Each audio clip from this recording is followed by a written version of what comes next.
Hello student, good morning. तर आजपासून आपल्याला सायन्सचा जो बोर्डचा सिलेबस आहे तो स्टार्ट करायचा आहे. परंतु ज्यावेळेस आपण 10वी बोर्डचा जो सायन्सचा सिलेबस स्टार्ट करतो त्यावेळेस आपल्याला क्वेश्चन पेपर पॅटर्न तो कशा स्वरूपामध्ये विचारला जातो ते आपल्याला माहीत असणं गरजेचं आहे. कारण आपल्याला व्हॅल्यू शेवटी कशाला आहे तर स्कोअरला आहे.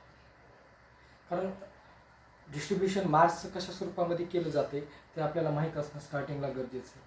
सायन्समध्ये जर पाहिलं तर 9वीचा सुद्धा पेपर आपण पाहिलेला सायन्सचा. आता सेकंड टर्मचा पेपर हा झालेला नाही, तर तो लॉकडाऊनमुळे झालेला नाही हे सर्वांना माहिती आहे आपल्याला. परंतु फर्स्ट टर्मचा पेपर जो झालेला आहे की सेक्शन ए आणि सेक्शन बी ह्या दोन भागामध्ये विभागला गेलेला आहे. की ज्याच्यामध्ये आपण जर मार्क्सचं जर पाहिलं, सेक्शन ए टोटल मार्क्स जर आपण पाहिली तर ते किती इथं 40 मार्क्स. तिथं 40 मार्काचा हा जो सेक्शन एचा पार्ट आहे. आणि सेक्शन बी तो देखील किती मार्क्स आहे तर 40 मार्क्स. आणि राहिले जे 20 मार्क्स आहेत ते कशाचे आहेत तर तुमच्या प्रॅक्टिकलचे, बरोबर आहे. हे सेक्शन एमध्ये जर आपण पाहिलं तर तुमचं 40 मार्क्सचं जे डिस्ट्रीब्युशन जे केलं गेलेलं आहे ते कशा स्वरूपामध्ये केलं गेलेलं आहे. तर तुमचा क्वेश्चन जो फर्स्ट जो आहे त्याच्यामध्ये 2 सबमिट तयार केले गेलेले की जो ए अँड बी ह्या स्वरूपामध्ये. मग ए बीटमध्ये जर आपण पाहिलं तर टोटल मार्क्स किती येतं तर 5 मार्क्स.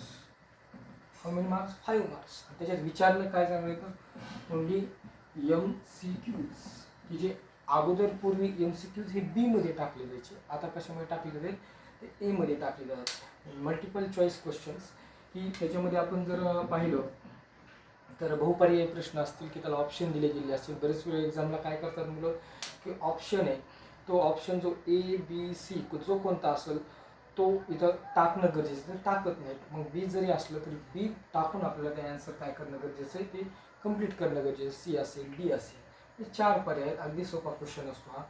परत पुन्हा एक जो बी आहे त्याच्यामध्ये सबमिट तो म्हणजे किती 5 मार्क्स. म्हणजे टोटल तुमचं किती मार्क्स झाले 10 मार्क्स झाले अवेलेबल. तर याच्यामध्ये बीमध्ये काय विचारलं जाणार आहे तर तुमचे ट्रू ऑर फॉल्स असेल, find the odd one out असेल, कोरिलेशन असेल, किंवा एखादं आता सेक्शन एमध्ये जर पाहिलं आपण तर केमिस्ट्री टॉपिक असतात त्याच्यामध्ये फॉर्म्युले दिले गे फॉर्म्युले विचारले जाऊ शकतात, बरोबर आहे. किंवा IUPAC नेम सिस्टीम असेल कार्बन आणि कार्बन कंपाऊंडबद्दल अशा स्वरूपामध्ये विचारलं जाऊ शकतात. कशामध्ये तर तुमच्या बीमध्ये 5 मार्क्सला म्हणजे टोटल मार्क्स झाले 10. नेक्स्ट क्वेश्चन असेल तो म्हणजे काय सेकंड. क्वेश्चन सेकंड त्याच्यामध्ये सुद्धा 2 बीट आहेत, ए अँड बी. 2 सबबिट विचारले गेले ते सुद्धा किती मार्क्सला आहेत. क्वेश्चन सेकंड ए पूर्वी नव्हता असं, डायरेक्ट क्वेश्चन सेकंड होता. परंतु ह्याच्यामध्ये सुद्धा काय केले तर 2 सबबिट तयार केले गेले. त्याच्यामध्ये क्वेश्चन सेकंड ए जो विचारला गेलेला आहे गिव्ह रिझन कारणे सायंटिफिक रिझन. त्याच्यामध्ये विचारले किती जाणार आहेत सोडवायचे किती एनी 2 विचारले जाणार आहे 3 आउट ऑफ 3. म्हणजे 3 पैकी आपल्याला किती सोडवायचे तर 2 सोडवायचे आणि त्याला मार्क्स किती तर 4 मार्क्स. सेकंड बी याच्यामध्ये गिव्ह रिझनमध्ये सुद्धा एक प्रॉब्लेम असू शकतो की आपल्याला तिथे बऱ्याच मुलांचा प्रॉब्लेम काय असतो की किती पॉईंट लिहायचे सर किंवा नेमके एक्झॅक्टली. कारण ते डिपेंड हे कशावर अवलंबून असणार आहे तर त्या तुमच्या सायंटिफिक रिझनवर की तिथं नेमके एकाही मुद्द्यामध्ये करता येऊ शकतं किंवा 3 ते 4 मुद्द्यामध्ये स्पष्टता आली की तुम्हाला काय करतात ते मार्क्स देऊन टाकतात. नंतर क्वेश्चन सेकंड बीमध्ये जर पाहिलं तर तिथं जर पाहिलं तर ॲन्सर दी फॉलोइंग क्वेश्चन, प्रश्नाचे उत्तर द्या. अशा प्रकारचा स्वरूपाचा प्रश्न आहे आणि ते किती मार्क्सला आहे 6 मार्कला. आणि किती सोडवायचे एनी 3. किती सोडवायचे एनी 3. 3 पैकी किती सोडवायचे आपल्याला 5 पैकी किती सोडवायचे 3 सोडवायचे. आणि त्याला किती मार्क्स आहे टोटल म्हणजे इच ऑफ दी 2 मार्क्स. 2 मार्कला येतं तर आपल्याला तिथं 6 मार्क. म्हणजे question first 10 mark, question second 10 mark. Next question third की जो तुमचा सगळ्यात मोठा क्वेश्चन असू शकतो बाकीच्या क्वेश्चनपेक्षा जर विचार केला गेला तर तिथं काय असेल solve the following. Solve the following मध्ये सॉल्व का म्हणतात कारण तिथं आपल्याला ॲक्टिव्हिटी बेस्ड असू शकतो क्वेश्चन किंवा एखादा पॅरेग्राफ असू शकतो किंवा एखादा टेबल असू शकतो की जो टेबल आपल्याला इनकम्प्लीट दिला गेलेला असतो तो काय करायचा आपल्याला कंप्लीट करायचा आहे ह्या स्वरूपामध्ये. आणि तिथं आपल्याला सोडवायचे तर किती एनी 5 किती सोडवायचे 5 सोडवायचे. कितीपैकी सोडवायचे सॉरी त्याला आउट ऑफ मार्क्स किती total 15 marks. Which of this 3 marks म्हणजे किती झाले 3 मार्काला एक क्वेश्चन आहे. तर दिले किती जण आहेत सगळ्यात बेस्ट पर्याय ह्याला असेल कारण तुम्हाला चॉईस भरपूर असणार आहे आणि ती म्हणजे किती 8 पैकी आपल्याला किती सोडवायचे 5 सोडवायचे. म्हणजे एक्स्ट्रा आपल्याला इथं 3 दिलेत. पूर्वी दिले जात नसायचे एवढे, आता आपल्याला काय करायला लागले तिथं 3 दिले जायला लागलेत extra.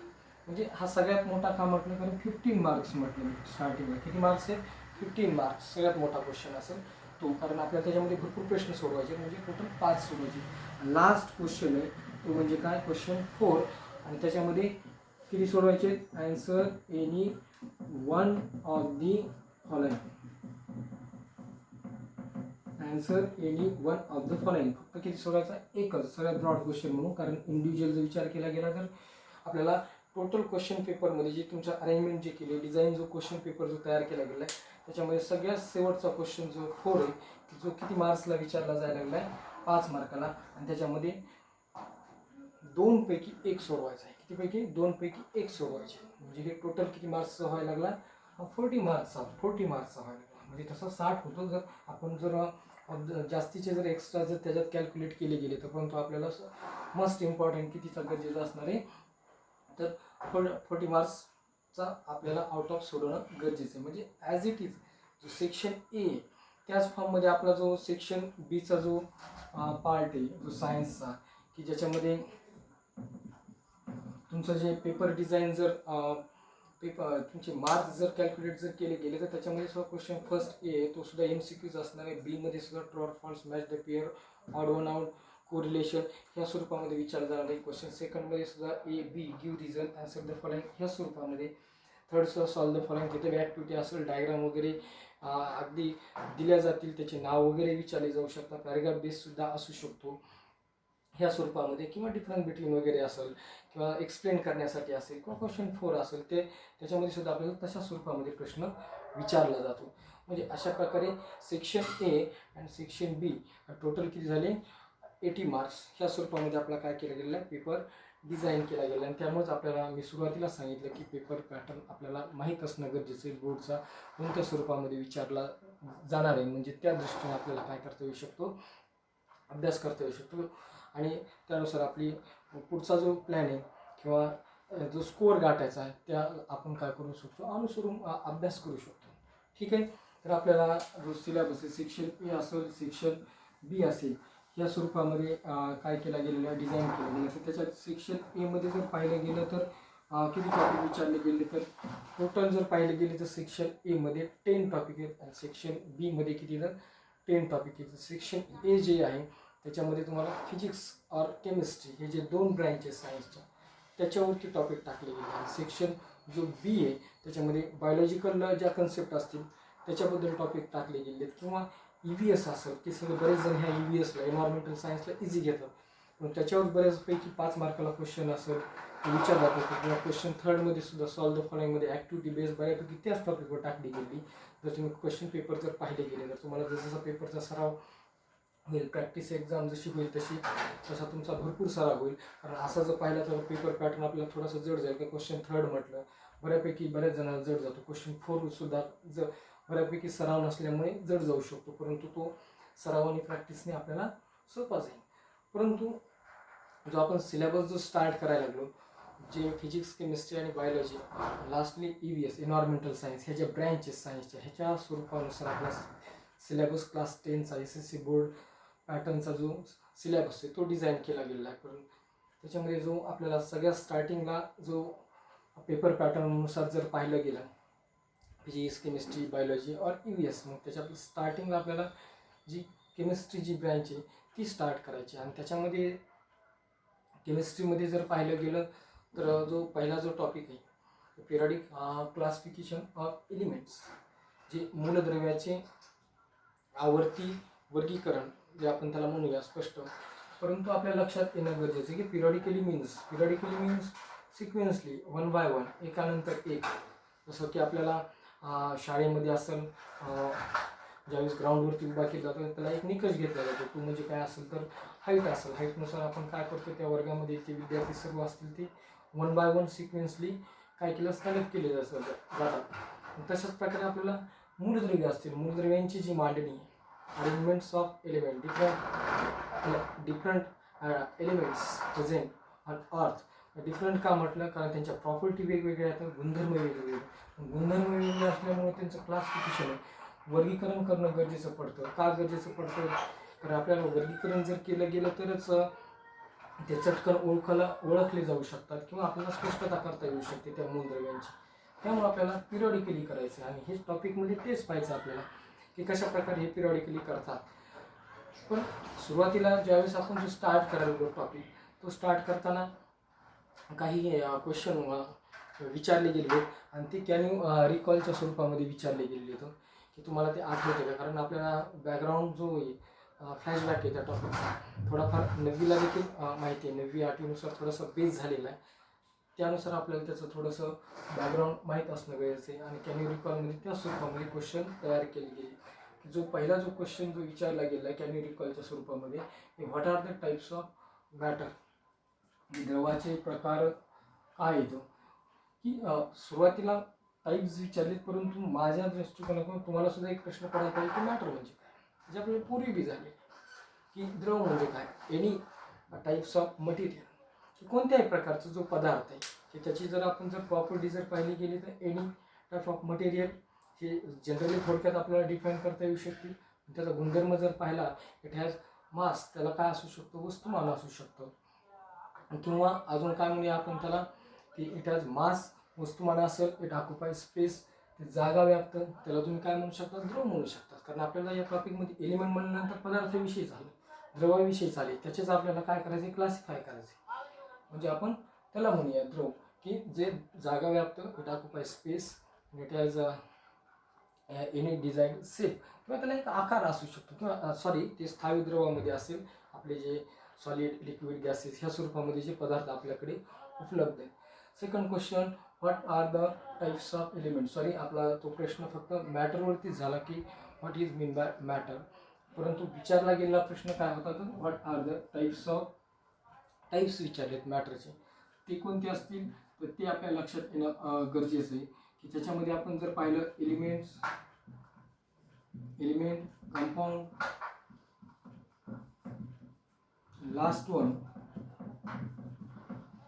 Mixture are the 3 types of matter. द्रवाचे प्रकार किती तर 3 येतात, एलिमेंट्स, कंपाऊंड अँड मिक्सचर. सुद्धा बेसिक कन्सेप्ट आपल्याला माहीत असणं गरजेचं. What is mean by element, compound और मिक्सचर, ते देखील आपल्याला पाठीमागे झालेले. Element, what is mean by element, those substances found in nature in 3 state and they do not separated by any chemical reaction known as element.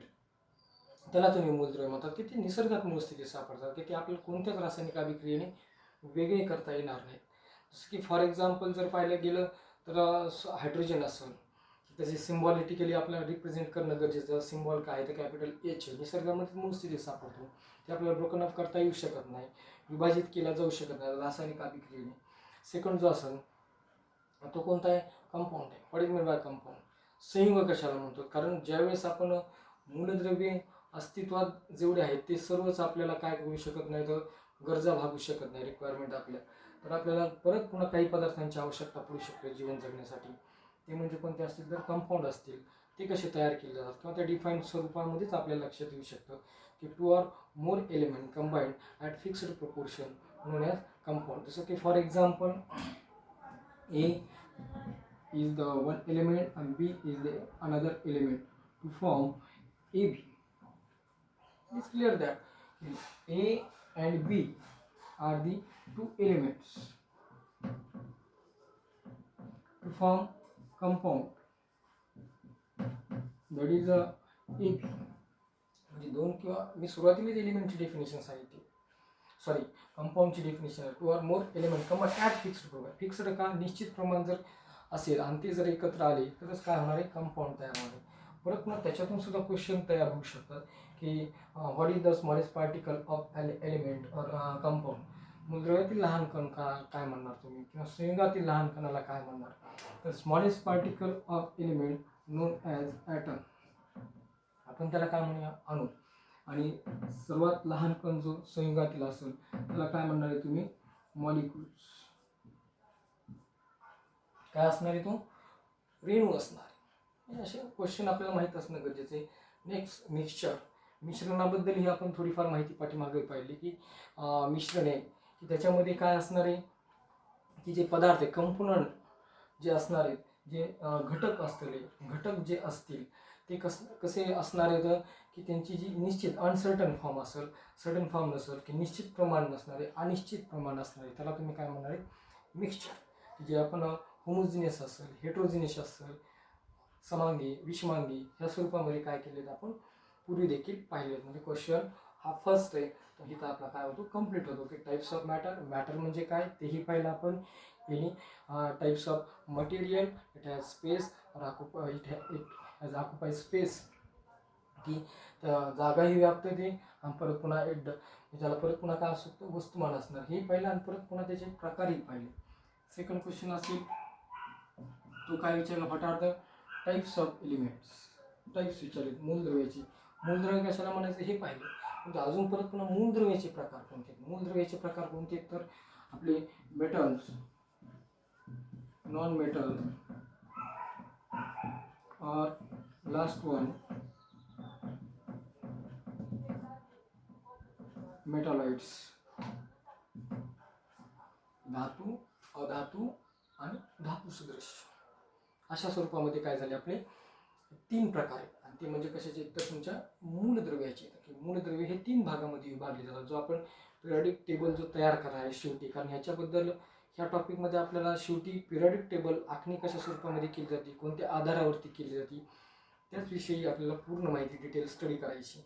आणि ते जे मूलद्रव्य आपल्याकडे अवेलेबल येतं ज्या त्या कालावधीनुसार, मग डोबेरिनट्स असेल, न्यूलँड्स असेल, मेंडेलिव्ज असेल, किंवा परत पुन्हा लास्ट वन जो असेल तो तुमचा हेनरी मोसले असेल, की त्यांनी कशा प्रकारे कोणत्या आधारानुसार, कोणत्या गुणधर्मानुसार त्यांची जी अरेंजमेंट आहे of an element in table ती जर बघितली आपण, तर ती कशा स्वरूपात तयार केली त्याच्याबद्दलच आपल्याला काय करायचं आहे, तर पूर्ण माहिती पाहिजे. मग हेच असतील ते कोणते, मेटल, नॉन मेटल आणि मेटालाइट. ह्यांचंच जी विभागणी ती त्यांच्या गुणधर्मानुसार किंवा त्यांच्या परत पुन्हा नंबरनुसार आहे, ॲटॉमिक नंबरनुसार आहे, का ॲटॉमिक मास नंबरनुसार आहे, हे आपल्याला फायनल आणि अगदी सिद्धता करायची कंप्लीट. तर कशाला म्हणायचं धातू, मेटल, नॉन मेटल और मेटालाइट. मेटलसुद्धा आपण पाहिले गेले की कशाला म्हणलेलं आपण, की मेटल की धातू कसे असतात, एक प्रकार त्यांच्या प्रॉपर्टीनुसार लक्षात येऊ शकतं की metals it is a rigidity, ह्याला अगदी दृढता असते. जसं आपण आयर्न बघितलं, लोखंड जरी बघितलं तर गोल्ड असेल, आयर्न जे म्हटले AU त्याच्या लॅटिन नावानुसार त्याचं सिम्बॉल किंवा रिप्रेझेंट केलं जातं, त्याला जो आपण जो सिम्बॉल कन्सिडर करतो AU असेल. परत पुन्हा हे सगळे जे धातू जर पाहिले गेले तर ह्याला दृढता असते गुणधर्मानुसार. आणि नॉन मेटल जर आपण जर पाहिले, अधातू, हे कसे असतात, ब्रिटल असतात, ठिसूळ असतात. म्हणजे एक प्रकारे आपण म्हणूया यांच्यामध्ये रिजिडिटी नसते. आणि शेवटी जो लास्ट वन जो दिला गेलेला आहे मेटालाइट, की धातू सदृश्य. धातू सदृश्यामध्ये जर पाहिलं गेलं की both of this 2 property given substance that is Metalite, दोन्ही जे असतील धातू असेल अधातू असेल, त्या दोघांचे गुणधर्म तुमच्या ह्या पदार्थामध्ये कोणामध्ये, त्या तुमच्या धातू सदृश्य पदार्थामध्ये मेटालाइटमध्ये समाविष्ट असतील. जसं फॉर एक्झाम्पल एक प्रकारे सिलिकॉन जर पाहिलं किंवा जर्मेनियम जर पाहिलं, तर ह्यांच्यामध्ये दोघांचे गुणधर्म समाविष्ट असतात. त्यामुळे तशा प्रकारच्या पदार्थाला तुम्ही काय म्हणू शकता, मेटालाइट म्हणू शकता किंवा धातू सदृश्य म्हणू शकता. Next another one question, third, तिसरं सुद्धा एक क्वेश्चन जो तयार केला गेला आहे की what are the smallest particle of matter called, की द्रव्यातील लहानात लहान कणाला तुम्ही काय म्हणणार आहे. द्रव्यातली लहानात लहान कणाला काय म्हणणार, कारण जसं आपण लहान कण म्हटल्यानंतर, कारण कोणत्याही पदार्थ असेल, each and every substance made by only atom. म्हणजे केमिस्ट्रीमध्ये जर आपण जर पाहिलं तर कोणताही पदार्थ असेल आपल्या अवतीभोवती, तो कशाचा तयार झाला आहे, तर तुमच्या अणूचा तयार. जसं फॉर एक्झाम्पल आपल्या बॉडीकडे घ्या, ह्युमन बॉडीकडे घ्या. मानवी शरीराच्या आतमध्ये जर पाहिलं गेलं तर स्मॉलेस्ट पार्टिकल काय असेल, कारण शरीर दिसते पण त्याच्यातला लहान कण दिसत नाही. जसं आपल्या शरीरामध्ये there are different kinds of cells depend upon its function. त्याच्या कार्यानुसार ह्या पेशी विभागल्या गेलेल्या आहेत. आणि आपला सेल म्हणजे what is mean by cell हे सुद्धा आपल्याला माहिती की it is a structure and functional unit of life. शरीराच्या रचनेचं आणि कार्याचं एकक म्हणूया आपण, त्याला पेशी म्हणूया. अनेक पेशी एकत्र आल्या त्यावेळेस काय तयार व्हायला लागलं तुमचा तिथं एक प्रकारे group of cell to form tissue, group of tissue to form organ, group of organ to form system. तशा प्रकारे आणि various system combine to form body, human body, जसे वेगवेगळे बघूया. अशा प्रकारे आपल्याला हे लक्षात येणं गरजेचं आहे की द्रवातील लहानात लहान कण सुद्धा जसं आपल्याला द्रव दिसतोय याचा अर्थ भरपूर अशा प्रकारचे कण एकत्र आलेत, म्हणजे अणू एकत्र आले. त्यावेळेस आपल्याला काय करू शकतो, can easily see with our naked eye. जसं बॉडीच्या बाबतीत बघूया आपण, तसंच पदार्थाच्या बाबतीत देखील आपल्याला स्पष्टता करता येऊ शकते. त्यामुळे आपल्याला ती माहीत असणं गरजेचं आहे. लास्ट वन जो क्वेश्चन जो तयार केला आहे, what is the difference between the molecule of elements and compound, की जो मूलद्रव्य असतील किंवा संयुगे असतील या दोघांमध्ये काय फरक आहे. मग त्याच्या आपल्याला अगदी त्याच्या फॉर्मवर यावं लागेल की कशा स्वरूपात ते तयार होतात, मूलद्रव्य कसे तयार होतात, संयुग कसे तयार होतात, कसे तयार होतात. एलिमेंट जर पाहिली गेले आपले, हे जे एलिमेंट जे पाहिले ते it made by only one type of atom of an element. एकाच प्रकारच्या मूलद्रव्याचे अणू जे एकत्र आले असतात काय तयार होतं, मूलद्रव्य तयार होतं. आणि हाच एक सगळ्यात महत्त्वाचा डिफरन्स सांगता येऊ शकतो. त्याच्या क्रॉस जर पाहिलं गेलं तर compound made by two or more different kinds of atom of an element, दोन किंवा दोनपेक्षा अधिक एकत्र जर मूलद्रव्ये जर आली गेली तर तुमचा काय तयार होणार आहे, संयुग तयार होणार. बरोबर आहे. म्हणजे अशा प्रकारे आपण जो एलिमेंट्स असेल कंपाऊंड असेल त्याचाही देखील डिफरन्स तयार केला गेला. म्हणजे प्री हिस्टॉरिक बॅकग्राऊंड जर पाहिलं गेलं तर आपले हे जे क्वेश्चन आहेत हे जे तयार होतात आणि ते माहीत असणं गरजेचं. परंतु आता एक सगळ्यात शेवटचा जो क्वेश्चन आहे जे इंट्रोडक्शनच्या फॉर्ममध्ये आपण जे टॉपिकला स्टार्ट केलं गेले तो म्हणजे काय असेल तर आपल्याला माहीत असणं गरजेचं आहे. एक क्वेश्चन इथे एक तयार होतो, कारण क्वेश्चन 4 दिलेत परंतु 5वा क्वेश्चन एक तयार होणं गरजेचं आहे तुमच्यासुद्धा मनामध्ये. आणि मलाही तो प्रश्न पडलेला आहे, तो म्हणजे काय, why is it necessary to classification of elements. कारण टॉपिक आपला हा पूर्ण कशावर विभागला गेलेला आहे, पिरियडिक क्लासिफिकेशन ऑफ एलिमेंट. कारण आपल्याला आवर्ती वर्गीकरण करायचं आहे मूलद्रव्यांचं आणि त्यामुळे आपल्याला एक तो प्रश्न पडणं खूप गरजेचं आहे की गरजेचं काय, व्हाय इज इट नेसेसरी. जसं की आपल्याकडे संख्येने, बिकॉज एलिमेंट जर पाहिले गेले तर how many elements present on earth active stage, सद्यस्थितीला जर पाहिलं गेलं तर किती मूलद्रव्य अस्तित्वात असतील पृथ्वी तलावरती. तर सद्यस्थितीला जर पाहिलं तर 180 एलिमेंट्स. किती मूलद्रव्य प्रेझेंट आहे तर 118 मूलद्रव्य सद्यस्थितीला प्रेझेंट आहे. म्हणजे ही जर संख्या जर पाहिली तर कमी नाही, भरपूर संख्या.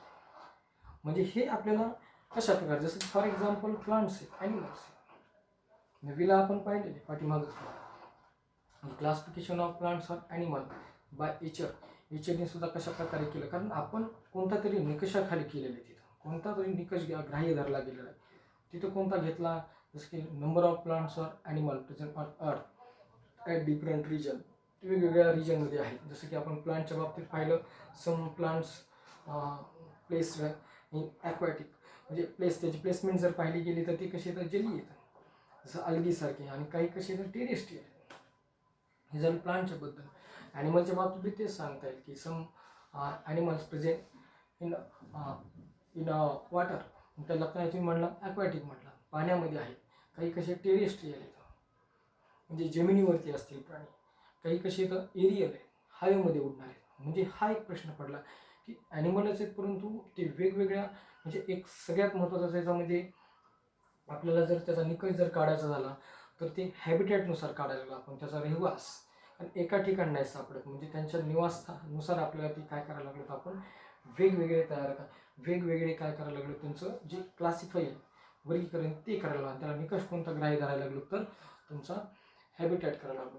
आणि त्यामुळे आपल्याला इथं जो मी क्वेश्चन विचारला, why is it necessary to classification of elements, because it is easily recognize और identify different kinds of atom of an element किंवा एलिमेंट्स.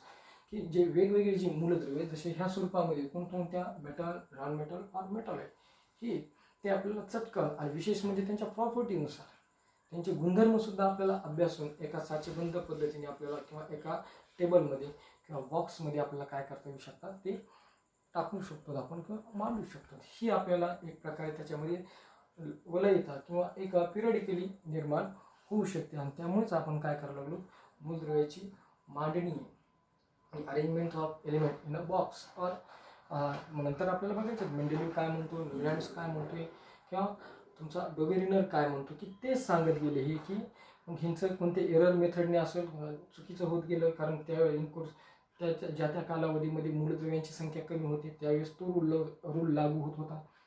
पुढे चालून त्याच्यात ड्रॉबॅक्स यायचे, काही डिफेक्ट व्हायचे किंवा डिमेरिट्स व्हायचे, दोष भरपूर व्हायचे. त्यामुळे तो पुढचा सायंटिस्ट जसे मूलद्रव्य त्याच्यात ॲडिशन व्हायला लागले जसं आता 180 हे का फायनल आहेत का ह्याच्यात बी पुढे चालून अजून भविष्यात मूलद्रव्य शोधले जाऊ शकतात आणि तेच आपल्याला पाहणं गरजेचं आहे ह्या टॉपिकमध्ये. म्हणजे आज जो आपण इंट्रोडक्शनच्या फॉर्ममध्ये जो टॉपिक जो स्टार्ट केला गेलेला आहे तो म्हणजे पिरियडिक क्लासिफिकेशन ऑफ एलिमेंट मूलद्रव्याची आवर्ती वर्गीकरण.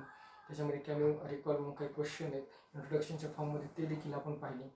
परत पुन्हा एक 5वा क्वेश्चन बी आपल्याला तयार होणं गरजेचं तो देखील सांगितला गेला की कशा प्रकारे हे विभाजित केले गेले. म्हणजे टॉपिक सोपे येतं परंतु हे जे मी बोलतोय ज्यावेळेस व्हिडिओज जो तयार करायला लागले आणि ते तयार करत असताना जर तुम्हाला काही समजत नसेल तर थोडंफार पॉज वगैरे करून पाहा. नाही तर मी इथं व्हिडिओ तयार करतो तुम्ही प्ले करून पाहतात परंतु नुसतं पाहणं जर ऐकू येत नसेल स्पष्टता तर तुम्ही ते हेडसेट वगैरे लावून व्यवस्थित समजून घ्या. अगदी योग्य पद्धतीने समजेल कारण आपण एकदम म्हणजे सोप्या पद्धतीने सांगायला की कशा स्वरूपामध्ये हे मांडलं गेले. आणि सर्वात महत्त्वाचं म्हणजे तुम्हाला टेक्स्टबुक समोर असणं गरजेचं आहे. जर टेक्स्टबुक जर नसेल आणि मी इथं बोलतोय काही लक्षात येणार ज्यावेळेस तुम्ही टेक्स्टबुकमध्ये डोकावून पाहणार आहे त्यावेळेस आपल्याला हे अंडरस्टँडिंग व्हायला पाहिजे की सर काय बोलत होते आणि ह्याच्याबद्दल आपण ज्यावेळेस वाचतो त्यावेळेस आपल्याला काय कळतं हे थोडंसं आपल्याला काय होणं गरजेचं आहे, पेअरिंग होणं गरजेचं आहे. तरच आपल्याला काय होईल एक प्रकारे तो जो सिलेबस आहे तो आपल्याला अगदी सोयीस्कर आणि सोपा जाऊ शकतो. आणि सोपाच सिलेबस आहे परंतु आपण थोडंसं रिमाइंडर फॉर्ममध्ये किंवा थोडंसं लक्षात घेणं गरजेचं आहे की सर कशा स्टेपनुसार चालले तर आपण सुद्धा वाचताना त्या स्टेप लक्षात घेणं गरजेचं आहे की काय सांगितलं गेलं होतं सरांनी. तर आज आपण फक्त इंट्रोडक्शनच्या फॉर्ममध्ये स्टार्ट केली गेली परंतु पुढे चालून आपल्याला ह्याच्यात हे जे सगळ्यात महत्त्वाचं म्हणजे जे मूलद्रव्य असतील त्याची प्रॉपर्टीज असेल कारण एक मूलद्रव्य अनेक मूलद्रव्य त्याचे गुणधर्म असतील त्याची मांडणी असेल ती कशा स्वरूपामध्ये मांडली गेली ते आपल्याला वेगवेगळ्या सायंटिस्टच्या मतानुसार पाहायचं आहे. आणि ते देखील एक्झामच्या दृष्टीने बऱ्याच महत्त्वाचं आहे कारण ते 2-2 मार्क्सला क्वेश्चन बऱ्याच वेळा विचारले जातात.